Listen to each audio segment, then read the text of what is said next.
We are back with more Mountain Connections, and of course, it is Halloween. Did you know that Halloween started in Ireland like 3,000 years ago on a hill? I had no idea. But I did a great interview with someone live in Ireland yesterday. Let's find out all about Halloween and why we are celebrating it today. Hi, how are you? Oh, perfect. I mean, look where I am. I'm not complaining. No, I wouldn't be either.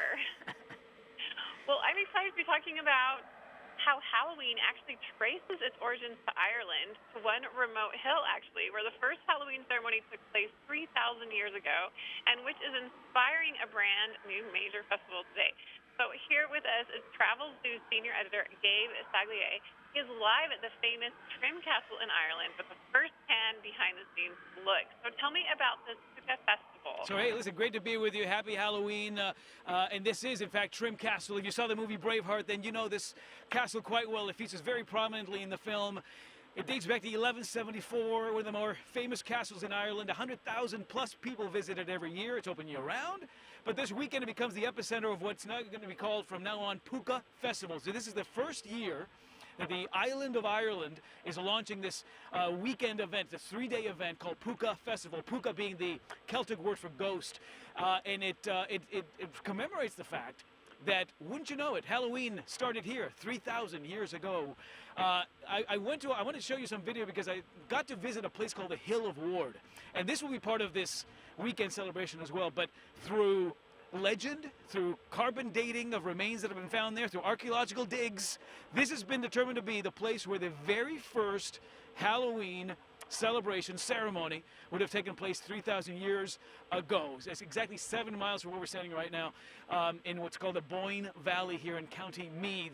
And so clearly a long-standing tradition, as the Irish disseminated around the world, including the United States. A lot of these traditions, including the celebration of Halloween, would have followed them. But it traces its roots here in this weekend festival.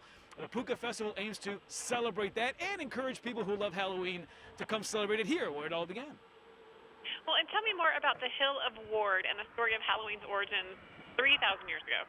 So this would have been the site 3,000 years ago, and it's just off a little town called Athboy, where it was basically a place of gathering. So people gathered there on a regular basis, and it was at the end of what would have been in the calendar year, October 31st, marking the end of summer, beginning of the winter half of the year, where on one fateful night, wouldn't you know it, a great fire was lit, and it's sort of commemorated that day of the year when the veil between our world and the next was at its thinnest. So this idea that ghosts would be traversing is where that idea was born. Masks would have been worn to throw off nefarious spirits. That's why we wear masks at Halloween. Because it was the end of harvest season, our pantries were full. People would knock on neighbors' doors asking for something yummy to eat, hence trick or treating.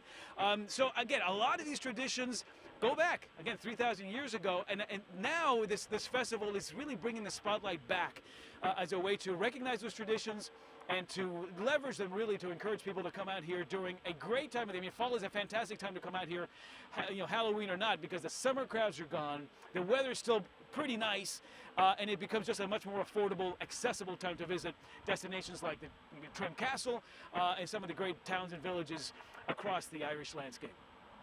Oh, I wish I was there.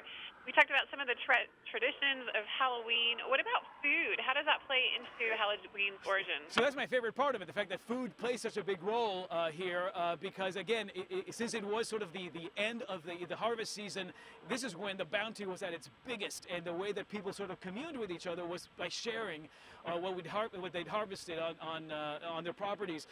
Think about all the great fish and the bounty of fish that's coming off the Irish Sea. Think about the produce, the butter, the cheeses. These are all things that people certainly had at home, that would share with their friends and neighbors, and have become a big part of celebrating this particular time of year. Not just Halloween, there's also a concurrent festival going on all over Ireland called Taste the Island, which is a 3-month festival ending in November that, again, celebrates these culinary traditions and allows a lot of us who are finding another excuse to travel to Ireland. Well, hey, I love to eat.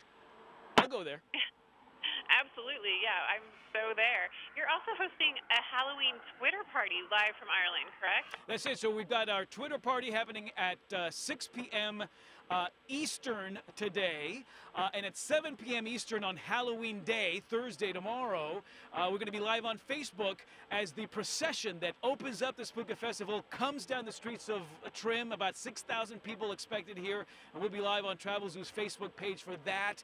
I also encourage you to check out our website, travelzoo.com, for dozens of packages and flight sales and hotels and B&Bs that make it that much easier to come out here and plan a trip to the Emerald Isle. Sounds like a great place to be right now, really any time of the year. So thanks for sharing this with us and talking about Halloween's origins. You bet. Hey, happy Halloween. You too. Thank you.